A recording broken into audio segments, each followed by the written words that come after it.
Ser artista en realidad es como un lente a través del cual uno ve la realidad y la ve de otra manera, ¿no? Es una forma de ver, yo creo. Pero es para mí una forma como si uno le sacara el nombre a las cosas y los viera por primera vez y de golpe las cosas vuelven más esenciales y uno establece otra relación con la realidad, ¿no?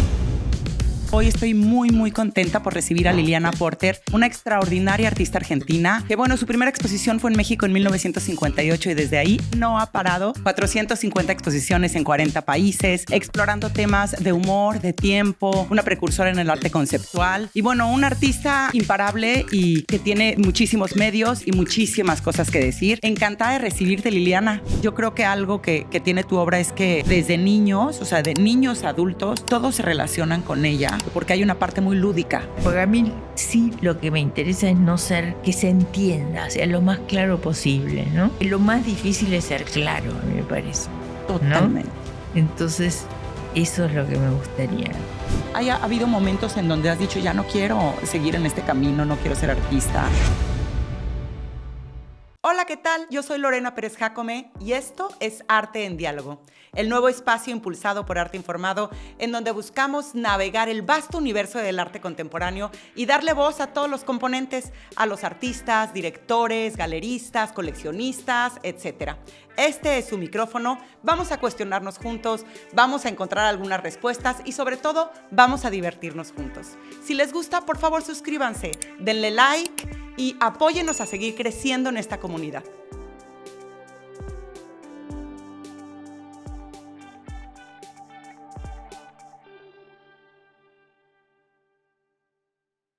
Hola, ¿qué tal? Bienvenidos a Arte en Diálogo. Hoy estoy muy contenta por recibir a Liliana Porter, una extraordinaria artista argentina que, bueno, su primera exposición fue en México en 1958 y desde ahí no ha parado. 450 exposiciones en 40 países, explorando temas de humor, de tiempo, de la banalidad de la vida y el sentido de la vida misma, una precursora en el arte conceptual y, bueno, un artista imparable y que tiene muchísimos medios y muchísimas cosas que decir. Ahora mismo tiene una exposición en su galería en Espacio Mínimo que no se pueden perder. Y el 7 de noviembre en la Fábrica de la Moneda tendrá una retrospectiva aquí en España que también hay que estar pendientes y no dejar de visitar. Encantada de recibirte, Liliana. No, estoy feliz de estar acá. Muchas gracias por la invitación.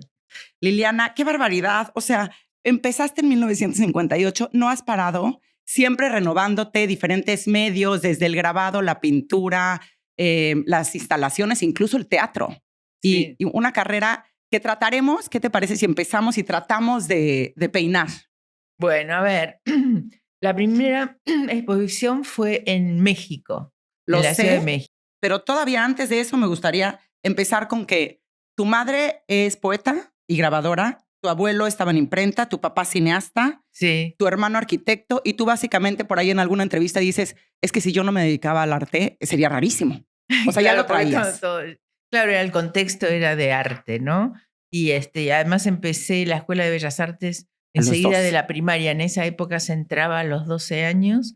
O sea, uno entraba a la Escuela de Bellas Artes y estaban todas las materias como de secundaria, pero especialmente enfocadas en el arte. O sea que desde chica ese era el entorno y el tema, ¿no? Así es. Y luego pasas la adolescencia en México, estudiaste en la misma universidad que yo. Ay, eso es lo único que digo. Bueno, en la Iberoamericana. Pero tuviste de profesora Matías Goeritz, sí. El artista alemán fantástico, y también estudiaste técnicas de grabado con Guillermo Silva Santamaría. Así es. Y estoy muy envidiosa porque estuviste muy cercana. Sé que la literatura está muy presente en tu obra y se nota porque hay siempre una ficción y hay un juego en donde creas escenarios que uno quisiera llegar a vivir ahí. Sí. Y eso viene también de que estabas muy cercana a grandes escritores. Es verdad. A mi escritor favorito de todos los tiempos, que es Octavio Paz, como poeta. Soy una gran admiradora de él, pero además a Arreola, a muchos escritores mexicanos de los que te estabas continuamente nutriendo y que incluso escribieron una de las primeras críticas de tu exposición, ¿cierto? Sí, fue Juan José Arreola, sí. Que empezaba, me acuerdo que empezaba, Liliana Porter tiene 17 años. Ya un lindo principio era en el diario Novedades, creo, uno de ellos. Sí, claro, en el periódico Novedades. Y lo que pasa es que Arreola hacía los miércoles una reunión de jóvenes escritores. Entonces ahí conocí a Monsiváis, a José Emilio Pacheco, a todo ese grupo, ¿no? Y mis primeros amigos en realidad eran más de la literatura, y de hecho por ellos conocí a Borges de al revés, ¿no? Ay, sí, o sea qué envidia, qué increíble. Sí, a los 16 años, cuando yo todavía leo a Borges, lo escucho con la voz de José Emilio Pacheco o de Carlos Monsiváis y los comentarios que ellos hacían. O sea. ¿Y alguna vez te quisiste tú dedicar a la literatura? No.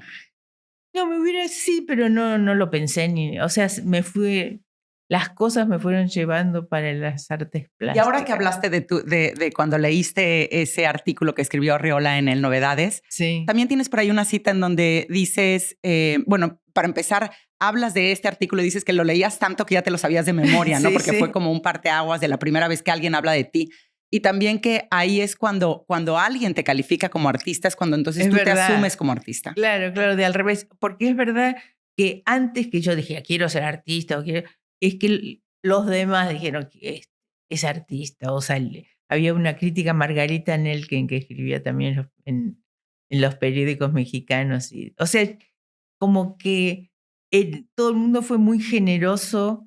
Ahora, mirando en perspectiva, me di cuenta que una chica de 16, 17 años, que la verdad trabajaba muchísimo, era un tema, ¿no? Interesante para hacer un artículo, sí, claro. ¿no? Pero ahorita seguimos con tu trayectoria, pero en ese tema en particular, ¿tú crees que se nace artista, se hace artista, se señala artista? O sea, ¿quién dicta el ser artista? Porque me pareció una reflexión interesante que a partir de los otros entraras en la idea de... En la definición de artista, ¿no? Pero ser artista en realidad es como un lente a través del cual uno ve la realidad y la ve de otra manera, ¿no? Es una forma de ver, yo creo, que hay muchos lentes diferentes, ¿no? Pero para mí, es también una forma como si uno le sacara el nombre a las cosas y los viera por primera vez, y de golpe las cosas vuelven más esenciales y uno establece otra relación con la realidad, ¿no? Así es, hay que se vive diferente siendo artista, no me cabe duda. Y bueno, tu primera exposición ya dijimos que fue a los 17, después regresas a Buenos Aires y sigues con tu formación. Sí. Y en el 64 pasas por Nueva York, según tú una pasadita en el Metropolitan y que cambió tu vida y te quedaste ahí. Sí, dije, no, pero ¿cómo me voy a quedar una semana? Porque iba camino a Europa, que era típico de una estudiante de arte querer ir a los museos en Europa. Pero claro, Nueva York, justo ese año que yo llegué, 64, era cuando empezaba a ser centro, a sacarle el lugar a París, digamos, ¿no? Era un momento súper interesante, que además venían un montón de artistas de otros lados, eran las primeras exposiciones de Warhol, Pop Art, todo eso lo vi, ¿no? En Castelli Gallery, o sea, y siendo tan joven, eran experiencias muy fuertes, más siendo extranjero, como que uno ve más un montón de cosas, ¿no? Porque los ve por primera vez. Sí, entonces, ¿nada más te has quedado ahí cuántos años? Uy, todavía. Estoy ahí, ¿cuántos? Del 64 hasta ahora. Increíble. Y bueno, ahí también, que tú tenías 23 años, es cuando formas The New York Graphic Workshop. Sí. Al lado de tu primer marido, Luis Kamitzer. Sí. ¿Y de qué forma eso fue importante en tu trayectoria, en tu vida? Bueno, muy importante, porque Luis, éramos tres: José Guillermo Castillo, un venezolano, Luis Kamitzer y yo. Y los tres veníamos del grabado, ¿no? Entonces, empezamos como a analizar, en vez de enfocar en la parte técnica, analizar cuál era el concepto, por qué el grabado siempre era epigonal a las otras artes, por qué todos los ismos venían de la pintura o de la escultura. Entonces empecé a hacer una gran autocrítica, y ahí es donde empezamos el New York Graphic Workshop, y entonces abrimos toda la idea de la edición a que no solo sea un agua fuerte, sino una instalación, o había exposiciones por correo. O sea, empezamos a sí, las exposiciones por correo me encantan. Y había, la verdad que trabajábamos muchísimo y teníamos mucha suerte, nos pasaban cosas muy lindas. Nos invitaron a la exposición Information en el Museo de Arte Moderno. O sea, pasaban cosas, y aparte era la primera vez también que había editores que compraban ediciones completas de grabado, O sea, por todos lados era toda una experiencia que no lo podíamos creer. Sin contar también que por otras casualidades de la vida, imprimimos un montón de grabados de Dalí, Ujú. ¿no? Entonces eran como toda la experiencia de conocer a Dalí, de todo. O sea, siendo tan joven era muy, muy genial. No, bueno, qué capacidad de nutrirte de tantos Cosas, talentos y de tantas cosas pasando a tu alrededor. claro, Y bueno, después, en el 73 es un año clave para ti, es porque verdad. te divorcias, tienes un show en el MoMA y ahí es donde tú dices: "Abrazo". Sí, yo no sé qué es más importante, ¿no es cierto? Pero bueno, también. Y, también abrazas tu versión del minimalismo, ¿no? Yo tengo una cita en donde dices: "Aquí empecé a pensar, ¿qué puedes decir con la menor cantidad de elementos y cuál es tu tema?". Y de repente me di cuenta de que existía esa combinación de espacio neutral y espacio real, ilusión y realidad, que evidentemente son claves en tu obra a partir de ahí. Claro, es que en un momento uno empieza a analizar cuál es la obra, cuál es el tema que prevalece o qué es lo que uno puede aportar o cuál es la pregunta que uno tiene, más bien que aportar algo. Es que, qué es lo que puede como buscar, ¿no? Entonces ahí me di cuenta que el tema que siempre volvía era ese del límite entre la realidad y la ficción o la imagen o sea, la imagen, la representación y la realidad. O sea, esa conversión se ve que era lo que volvía, ¿no? Entonces ya lo enfoqué más y empecé a sacar elementos que que no eran esenciales, ¿no? Uno empieza a pensar más y aprender a hacer una obra más esencial, ¿no? Claro. Fíjate que el otro día leí una cita de una gran artista plástica también que decía es que los artistas no exploramos diferentes temas, exploramos el mismo, pero cada vez más hondo. Es verdad. Entonces yo creo que también es algo de las preocupaciones humanas, porque yo lo veo también en la literatura. Hay grandes escritores con una cantidad de libros diferentes que Y el siempre tema es el el tema es mismo. el mismo, es la preocupación. O sea, tenemos Sí, una preocupación ante la vida y la exploramos de diversas formas. Y sí. aquí es donde tú te das cuenta cuál es la ¿Cuál tuya. es mi tema? Claro, claro. Y entonces sí, o sea, que es interminable, la verdad. Por supuesto. Y bueno, luego en 1980 voy a tratar de hacer un fast forward Sí. porque tu carrera es imposible de abarcar en tan poco tiempo. Recibes la beca Guggenheim Ajá. y después como que eso fue a partir de ahí empiezas a tener muchas becas, 7 becas de investigación de fotografía, video, multimedia en la Universidad de Nueva York Claro, empecé también a dar clases y empezaste a en dar la clases. universidad. Y Sí, eso, en Queens College. cómo te Ah, no, me impactó? encantaba. Me pareció una experiencia fantástica, ¿no? Claro.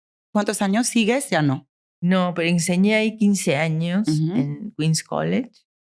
Muchos. Sí, Y en el 91 tienes una retrospectiva en el Museo Bronx. Y bueno, has tenido ya por todos lados, en Pan Museum, en el Museo del Barrio, en México también sí, una en el en el Tamayo. Tamayo, como decíamos, o sea, 450 no vamos a poder No, decirlas no, ahora, pero que yo pero tampoco me acuerdo. pero bueno, yo creo que lo importante aquí es retomar lo que es para ti tu preocupación. Empezaste con el grabado y la pintura al óleo y después empezaste a incluir fotografía, instalación, video, teatro, pero siempre esa preocupación de la línea con el tiempo. El tiempo es Sí, una de los temas. de tus temas, los límites de la Ujú, realidad y la representación. es verdad. Y tú trabajas mucho con objetos encontrados. ¿Quién no encuentra a Ah, quién? últimamente sí, porque eso apareció después, ¿no? No sé cómo, empezó por un barquito que lo metí en un cuadro. Después empezaron a venir estos objetos tridimensionales hasta que de golpe me di cuenta que tenía un elenco, ¿no? De personajes y objetos que encontraba en Mercado de Pulgas, o sea, que están hechos, ¿no? Ya vienen hechos, quiero decir, yo no los pinto ni los hago, ¿no? Y Tú los entonces contextualizas. sí, con ese elenco empecé a armar, por ejemplo, los encuentros o los diálogos en fotografías o también en un estante en forma real, ¿no? O en video también aparecen. O sea, hay algunos personajes que aparecieron en diferentes momentos. Y sí, sí, que tienen o sea, tanto contenido que me sirven para armar situaciones que uno quiera decir, ¿no? Eso, situaciones como muy teatrales. Sí. Y Y por eso derivé en el teatro por después. supuesto. Porque era como que ya se venía anunciando, ¿Y digamos. cómo te fue ahora que tocaste el tema del teatro, de trabajar tú en donde hay situaciones que tú pones puntuales y se quedan a trabajar con personajes reales Vivos. y vivos? No, esa era y muy El reto. interesante. Claro. Porque tuve esa posibilidad de hacer la obra de teatro y yo pensé, bueno, ahora va a ser interesantísimo con seres humanos, van a tener más contenido, pero no era así, porque el objeto ya venía completo. En cambio, el actor venía como vacío y te decía, bueno, ¿qué digo? ¿Quién soy? ¿Qué hago? ¿No? Ay, qué interesante. Era menos, estaba menos terminado. Claro, porque tú, y lo acabas de decir, tú trabajas con objetos Ya encontrados hecho, claro, que para ya empezar vienen. hay un encuentro mutuo, yo creo, ¿no? Tú los encuentras y ellos te encuentran de la misma forma a ti, pero cargados de historia. Totalmente, ¿no? Claro. Y aquí tú nada más tienes que tratar de ver cómo su historia encaja en la historia de los demás. Claro, y ahí el personaje, aunque está vivo, viene vacío, o sea, te dice qué digo, ¿no? Qué buen ejercicio. Sí, sí. Y el humor también es algo muy característico en todas tus obras, que además yo sé que tú las disfrutas y al igual que el espectador, me encanta. O sea, que tú te paras y te ríes y dices, qué buena está. Sí, porque un estos horror. personajes encontrados, ¿cuál crees que sea el papel del humor en la vida? Bueno, el humor yo creo que es lo que nos salva del drama, ¿no? Es decir, porque básicamente yo creo que por ejemplo, no entendemos realmente qué es lo que estamos haciendo en este mundo, de qué se trata, las cosas. O sea, las preguntas esenciales, nadie las respondió todavía, ¿no? La filosofía sigue pensando y demás. Y bueno, entonces el humor yo creo que es como una tabla, ¿no? Que nos dice, bueno, que nos ayuda a enfrentar esa realidad y que al mismo tiempo, es que el humor es algo, es muy difícil de explicar, pero es como cuando uno se cae, te da risa y no es gracioso, ¿no? Está en ese límite, ¿no? ¿Será que es para quitarle el peso a las situaciones que son realmente muy difíciles de Exacto. entender si no lo Sí, tenemos, ¿no? sí, Porque sí. hablar del tiempo, del sentido de la vida, de la ambigüedad de la existencia, si no Claro, es con humor, uf, a ver claro. sí, sí. ¿Y siempre has tenido ese toque de humor en tu obra? Sale solo, me parece. ¿Lo tienes en tu vida? Sí, yo creo que aparece, ¿no? Está subyacente ahí. Cuando tú creas tus situaciones, Ujú. que son instalaciones, ¿tú tienes una especie de guión determinado antes? O sea, ¿lo escribes o vas viendo, se va dando de una manera orgánica? ¿Cómo es? De repente, o sea, por ejemplo, digo, bueno, hoy voy a hacer fotografía. Entonces pongo el fondo ese blanco, no sé qué, y tengo ahí todas las cosas, y entonces empiezo a armar situaciones que se van armando solo en el fondo, porque uno pone algo y otra cosa y van juntos o no van juntos, y de golpe como que se revela una situación que uno dice es esta, ¿no? Por ejemplo, en el Cibacrom está en la exposición que se llama Memorabilia. Sí. Me gusta la idea de juntar personajes que no tienen nada que ver y que al mismo tiempo están traducidos. Por ejemplo, hay un, ¿cómo se llama? Napoleón, que es en realidad creo que es una bebida alcohólica, ¿no? En forma de Napoleón. Sí. Entonces, hoy de esas traducciones ahí no lo tengo, pero tengo otra que a mí me parece increíble. Hay un queso que venden en el supermercado que se llama Juana de Arco. No, entonces a mí me parece increíble que para que ese queso exista, primero se tuvo que morir en la hoguera Juana de Arco.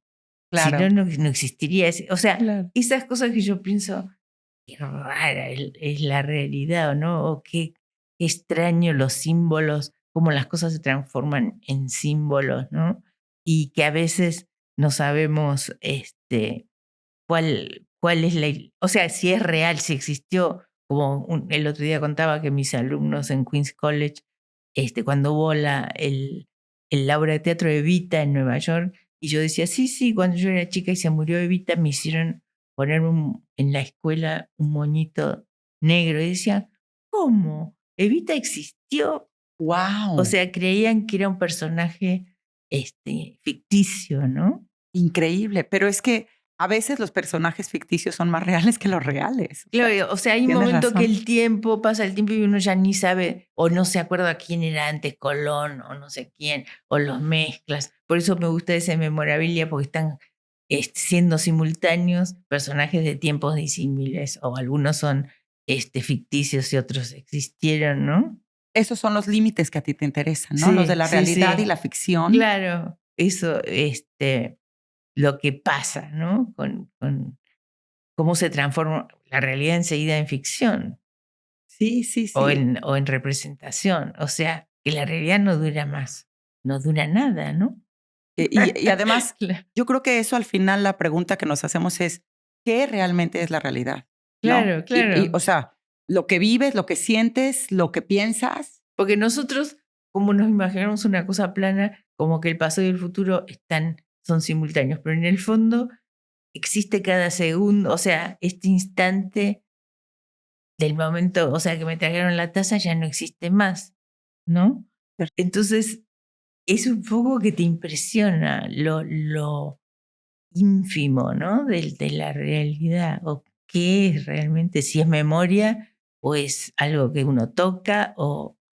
Sí, y ahondando en ese punto, como te decía, yo creo que hay acontecimientos que uno siente, aunque sean imaginados, y ahí tenemos como ejemplo la niñez, Ujú. que sientes que tu madre te abandonó porque se fue 2 horas al supermercado, pero tú lo vives como un abandono y lo sientes y se vuelve real. Entonces, una vez más, ¿cuál es la realidad? No importa, el Claro. espacio emocional se vuelve real. Sí, yo me acuerdo cuando vivía en México, en un momento extrañaba mucho Buenos Aires y no podía creer, o sea, que existiese, o sea, al mismo tiempo y yo no lo podía, no podía estar ahí o no, si existía o no existía. Claro, porque estabas lejos Sí, de. sí, Pero sí, ahora, ¿cómo te ha cambiado todo con la conectividad, con la capacidad que es tenemos? verdad. O sea, Estamos mucho más sí, relacionados. estamos mucho más relacionados, que ahí te pregunto si en tu trabajo ha impactado de alguna forma, porque ahora tenemos una cantidad de información. Nos fuimos al otro lado, ¿no? De no Sí, sí, saber sí. de Argentina. Y me acuerdo también que en alguna de tus entrevistas, que me gustó mucho, dices, es que yo escribía cartas, que las tienes, y escribía cartas y le decía, mamá, me urge que me mandes tal libro. Y la urgencia tardaba 3 semanas en llegar. Claro, claro, y ahí te parecía mucho, o Y te sea, parecía, poco. te Sí, parecía poco porque me llegó rapidísimo. Hoy la sí. urgencia tarda, o sea, en Es Amazon 24 horas. instantáneo. Sí, sí, sí, sí. Sí, cambió todo el sentido del tiempo, el sentido. Sí, miles de cosas han cambiado que ni siquiera nos damos cuenta, ¿no? ¿Y cómo lo exploras eso y todos los cambios que tenemos con los medios sociales? ¿Cómo lo exploras en tus obras? ¿Han impactado? Sí, no sabría cómo describirlo, pero seguramente sí, pero no sé.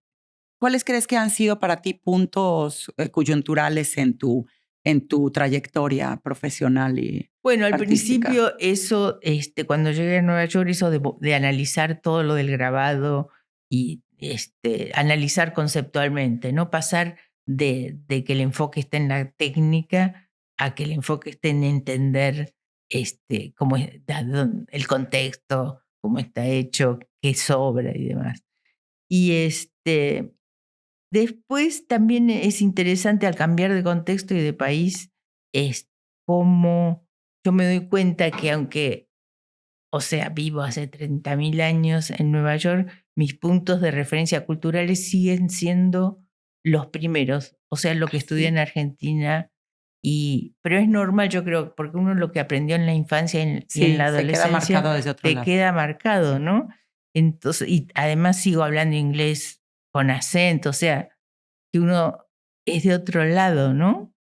Sí, Pero al mismo tiempo adoptó un montón de, o sea, son familiares y es mi casa también, ¿no? cierto. Entonces se agranda, como que un poco se agranda, los puntos de referencia ya se amplían, ¿no? Y ahorita que llevas tantos años en Nueva York, también de cierta manera te sientes, o no siempre tienes esa raíz, te sientes neoyorquina. Es que ser neoyorquino justamente Es ser ciudadano del mundo. Sí, porque no hay una forma. Son todos parecen extranjeros. O sea, no es justo el americano que uno se imagina típico, quizá rubio, de ojos celestes. No está en Nueva York. Son todos, la mayoría son extranjeros, ¿no? Entonces es distinto, yo creo. Yo creo que es distinto si uno viviría en una provincia de Estados Unidos, el sentido que uno tendría del entorno. Estás en un lugar el centro, donde es múltiple los puntos de referencia culturales, ¿no? Y uno se acostumbra a saber que no hay uno solo, ¿no? Y a compartir en la comida, en la forma de hablar, en miles de cosas, ¿no? Tienes razón. Liliana, yo sé que además de artista, tú tienes una parte de coleccionista y tienes una colección y me parece que tienes Louis Bourgeois. Sí, bueno, pero de casualidad no por coleccionista, sino que primero uno, por ejemplo, con otros artistas cambia obra. Uh-huh.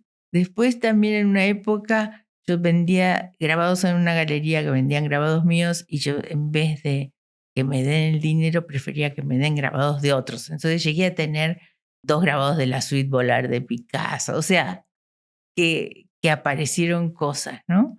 Y bueno, aparte de los amigos artistas, sí hay cosas que me interesan que de golpe, sí, por ejemplo, tengo unos alumnos Torres García, unos dibujitos. Sí, pero no es que sea una enorme colección. Bueno, y también Ana Mendieta, porque era muy amiga mía y me regaló varias cosas. También muy amiga tuya, ya no puedo con tus amigos, Dios mío, tú tienes todos los amigos más envidio. ¡Qué maravilla! ¿Y estás en contacto con el arte contemporáneo actualmente? O sea, lo que está saliendo, vas y visitas galerías, lo nuevo. Sí, bueno, es tan múltiple, la verdad, que a veces uno siente que quizá no está tan al día, ¿no? Pero sí, hay cosas que vuelven. Yo me di cuenta que vamos a ver exposiciones de gente muy joven y están haciendo cosas que experimentábamos nosotros cuando éramos jóvenes, pero que no saben que eso había pasado. No lo revisaron. Sí, una cosa así, como pero pasan muchas cosas, no es como antes que pasaban del cubismo a esto, ¿no? Del impresionismo al cubismo, nada, como una cosa lineal, sino que pasan muchas cosas distintas al mismo tiempo. Es cierto, porque la oferta también es muchísimo mayor. Sí, o sea que hay, por ejemplo, de golpe gente que volvió a la pintura, pero entonces se ve, como estamos en otro contexto, aunque sea la misma obra, es totalmente. Si alguien hiciera una obra que parece impresionista, ahora no es una obra impresionista. O sea, cambia el contexto, cambia la lectura, ¿no? Y entonces hay como muchas cosas pasando un poco al mismo tiempo. En un momento mucha gente hacía cerámica, por ejemplo, volver a hacer cerámica, pero entonces la veías de otro punto de vista, ¿no? Ya no lo veías como una artesanía, porque también antes estaba dividido, por ejemplo, incluso la fotografía estaba muy dividido de lo que se llama las artes plásticas. No se consideraba arte. Y ahora mayor. Ahora no. Además se mezclan cosas y es más abierto, yo creo. Y Liliana, bueno, ya hablamos, y eso que lo hicimos lo más rápido que pudimos de tu trayectoria, que es inmensa, y has tenido una acogida muy buena. Has estado con buena estrella desde el principio, ¿no? A los 17 años, mira nada más los maestros que tenías a tu alrededor, siempre nutriéndote de eso. ¿Qué cosa no has hecho hasta ahora que te gustaría? ¿Hay algo que tienes en el cajón que dices, híjoles? No, sí, así como fantasía. ¿Sí? Me encantaría hacer una película de largometraje. ¿Ah, sí? Pero no es que tenga la idea ni nada, ¿no? Es como muchas veces digo, vamos a empezar, por ejemplo, una obra por el vestido que te vas a poner en la inauguración. Sí. Pero todavía no hiciste la obra. Pero por ahí, por algún lugar se empieza. Claro, por eso. O sea, es una fantasía que uno dice, qué lindo sería hacer una película de largometraje. Pues mira, que como ya y que te vaya bien, además. Seguramente, porque además tú siempre dices, mi obra está pensada como quien escribe. más que pensar en formas y colores, pienso con ideas, con palabras. Entonces ahí estás pensando en el vestido. Esa es la idea, pero sí hay una parte de ficción, sí podrías. Y ahorita que si miras para atrás en tu trayectoria, ¿qué crees que es lo que más te ha costado? Porque uno lee tu historia y parece que siempre ha sido como muy orgánico, muy fácil. ¿Ha habido momentos en donde has dicho, ya no quiero seguir en este camino, no quiero ser artista? No. Nunca. Nunca, no. Yo creo que sí, que tuve suerte y mucho placer en hacer la obra y muchas oportunidades también de mostrarla, como cuando salió lo de hacer la obra de teatro. O sea, cosas que uno no puede creer. O sea, si alguien ahora me dijera, bueno, acá está todo el dinero, todo para hacer una película de largometraje, se me ocurre seguro. O sea, que me parece que incluso si me dijeran, bueno, dentro de un mes hay que presentar el script, y lo haría, ¿no? O sea, pienso que hay un montón de cosas, de material dentro mío que podría sacarlo y para afuera. Pero entonces, una vez más, momentos, y tienes razón, hay muchas cosas todavía que decir. Que uno pero podría hacer, sí. No has tenido un momento de crisis o de decir, este es un camino, porque en realidad es que siempre has estado pues muy bien acompañada en cada una de tus etapas, ¿no? No, crisis no. Quizá cuando trabajé menos fue un momento que en mi segundo matrimonio que tenía un hijo y yo fui madrastra y yo estaba tan feliz con ese chico que le puse tanto énfasis, tanta energía que creo que es la época que menos hice arte. Y entonces, tomando esa pregunta de referencia, ¿qué crees que cuarta tu creatividad? Nada, ¿no? Coartaría si uno se enferma o cosas así, pero... Porque algunos artistas dicen que también la felicidad en ese sentido de la entrega hace que uno cree menos. ¿Estás de acuerdo o no?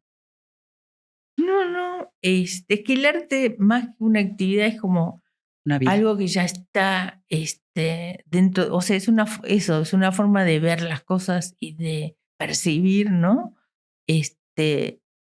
No es solo el objeto, sino es la forma de interpretar la realidad, de actuar incluso, ¿no? Sí, no es una profesión, es una manera de vivir y de ver la vida. Exacto, sí. A todos tenemos dentro de Arte Informado y a través de este canal llegamos a muchos artistas que están haciendo sus primeros pasos y muchas veces quieren consejos de cómo hacerlo. ¿Qué les dirías? Yo creo que el consejo más importante es que si lo que hacen es verdad, va a estar bien. Y verdad es, porque a veces es normal, cuando recién se empieza, o sea, uno copia un poco demasiado o busca puntos de referencias afuera, en vez de buscarlos adentro, ¿no? Entonces, yo pienso que en el momento, sí, que cuando la obra es verdad es cuando está bien. O sea, porque no hay más lindo, más feo. Yo creo que es cuando es cierto, ¿no? Entonces ahí aparece, de acuerdo a cada uno, lo que tiene que salir para afuera, ¿no? Sí, eso yo creo que es una constante en el arte que tiene que venir de la propia verdad del artista, porque si no estás complaciendo un mercado y eso se cae, no se sustenta. Claro, es verdad, sí, porque me acuerdo que una vez tenía que, creo que fue en otra universidad que uno va y habla con estudiantes y te preguntan cosas, y entonces yo esperaba que te pregunten algo sobre arte y las preguntas eran, ¿y cómo se consigue, no sé, o cuánto tengo que vender la obra, o cómo consigo? O sea, no tenía nada que ver con el arte, eran todas cosas comerciales alrededor. Esto es un poco deprimente. Sí. Claro, sí. Sí, es verdad. Lo que pasa es que lamentablemente también hay muchos artistas que están en su verdad, pero no encuentran el sustento. Bueno, y como hablamos ahorita, yo creo que la oferta es inacabable, inmensa. Es verdad. Entonces, muchos preguntan, bueno, pues sí, estoy en mi verdad, pero ¿cómo me voy acercando Sí. Bueno, está bien si ya está la obra a hacer esas preguntas, pero hacerlas antes de tener la obra es el problema. Es un poco para quién creas, para ti o para los demás. Porque si no, la obra es derivativa de esas, de al revés, ¿no? Es un subproducto. Y eso se traduce también en la literatura cuando dicen, yo escribo para que mi obra se venda, para que mi libro se venda. O sea, ¿estás escribiendo pensando en el público claro. o estás escribiendo pensando en ti? ¿De qué te nutres tú para crear? No, yo creo de ¿Lees? todo. Yo sí leo, pero sí de la vida, de la cotidianeidad en sí, ¿no? De todo lo que pasa y lo que uno ve y también de las obras de los demás, ¿no? Que uno se inspira mucho viendo como hace obras que uno incluso les hubiera gustado haber hecho, ¿no? Que dice, ¿cuál obra te hubiera gustado haber hecho? Bueno, por ejemplo, hay obras de, qué sé yo, Richard Tato, que me encantan. Bueno, y después de una manera distinta, me encanta, por ejemplo, Morandi, ¿no? Me fascina Morandi. Y no sé, muchos artistas. ¿Alguna exposición que recuerdes que haya cambiado en tus primeros años la forma en que te aproximabas al arte?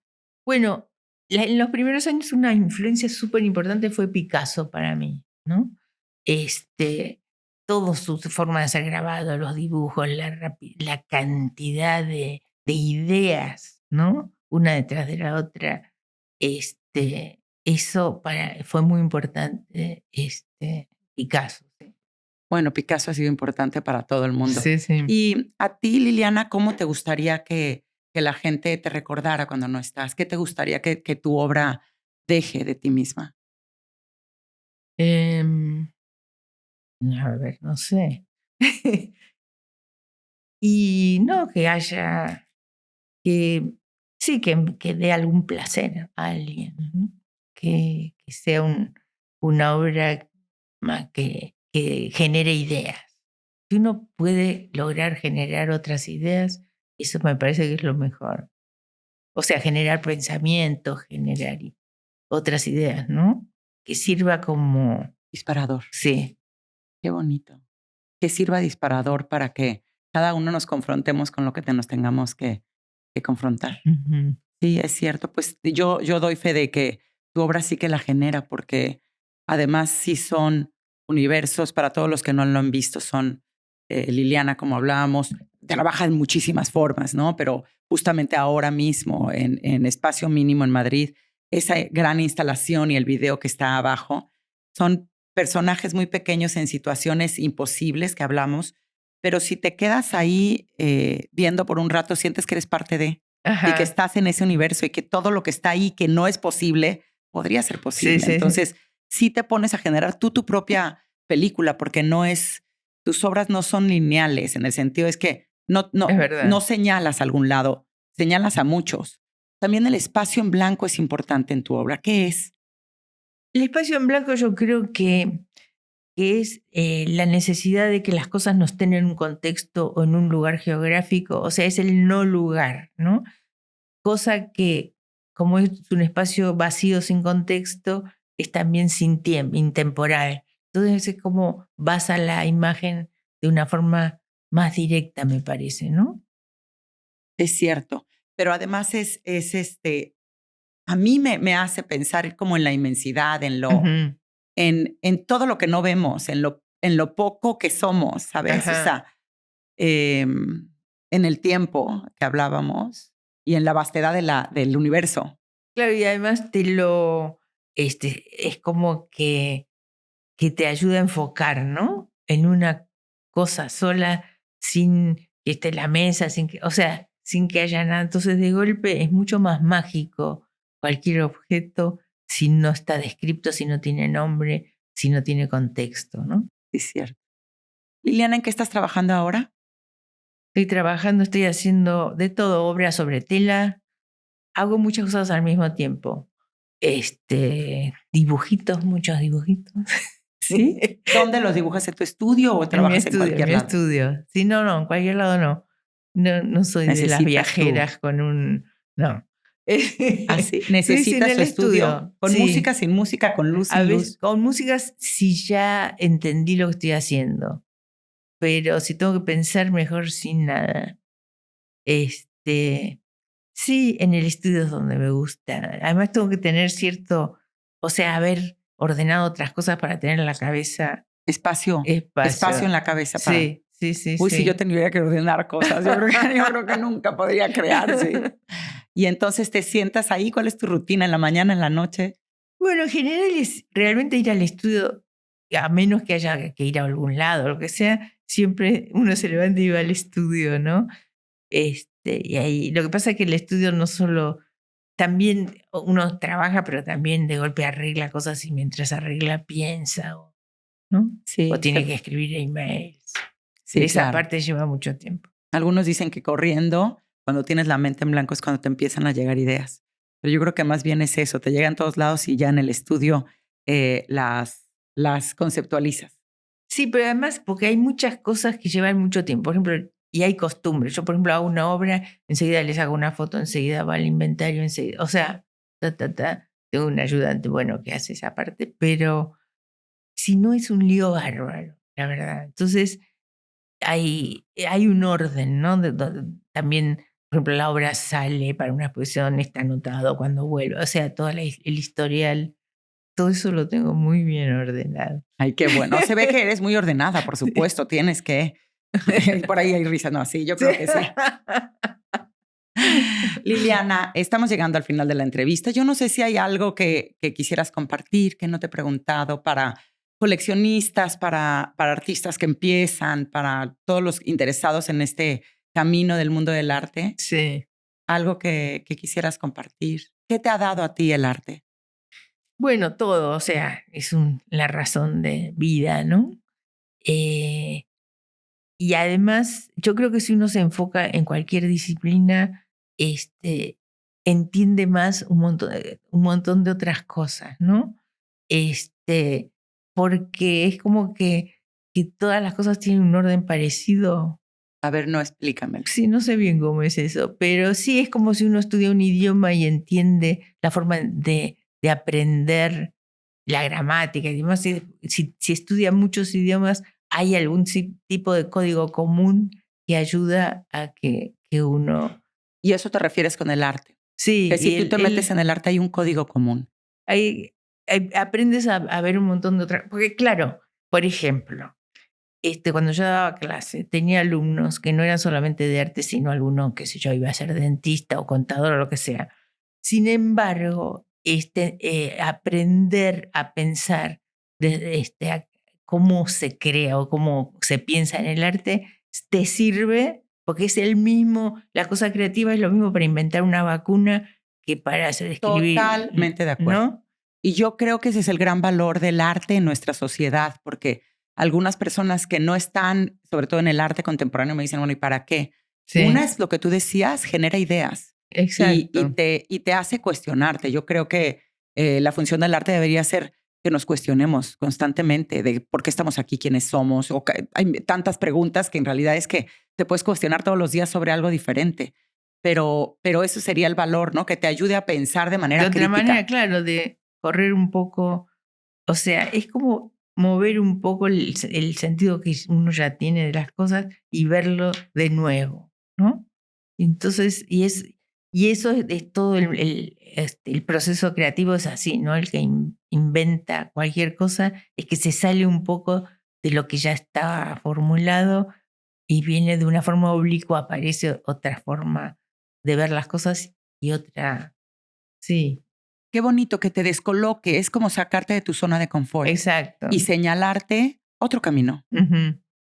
Sí, y te digo que además, en tu caso, que lo haces con el humor, es que uno no se da ni cuenta que está viendo otra cosa, ¿sabes? O sea, lo ves, te diviertes y después dices, ay, ¿con qué me acabo de topar? ¿Qué es eso? Y eso, pues, se hace mucho, de una forma muy fácil. Yo creo que algo que tiene tu obra es que desde niños, o sea, de niños a adultos, todos se relacionan con ella en una primera instancia, todos pueden entrar, porque hay una parte muy lúdica. Bueno, me alegro, porque a mí sí lo que me interesa es no ser, que se entienda, o sea, lo más claro posible, ¿no? O sea, no me gustan esas cosas complicadas y que haya que me gustaría, porque lo más difícil es ser claro, a mí me parece. Totalmente. ¿No? Entonces, eso es lo que me gustaría, o sea, que busco. ¿No? Claro, pero y además hay que tomar en cuenta que ser lo sencillo también es muy complejo. O sea, hay mucha complejidad en la sencillez justamente por eso, porque aparece sencillo, pero tiene mucha profundidad y muchas capas, que es lo que tú logras. Te vamos a ver aquí en la Fábrica de la Moneda en tu retrospectiva. Sí. Pues regreso de nuevo. ¡Ay, qué bueno! Porque es así, tienes una especie así de antológica con obras desde los 60 hasta ahora. Qué bonito, y en ese lugar. Sí. Ay, Liliana, pues te estamos siguiendo los pasos. Ya 450 exposición más de 400. A ver, vamos a agregarle un par más. Muchas gracias por tu tiempo. Bueno, gracias a ti por esta invitación. Y sobre todo, gracias por tu arte. Gracias a ti.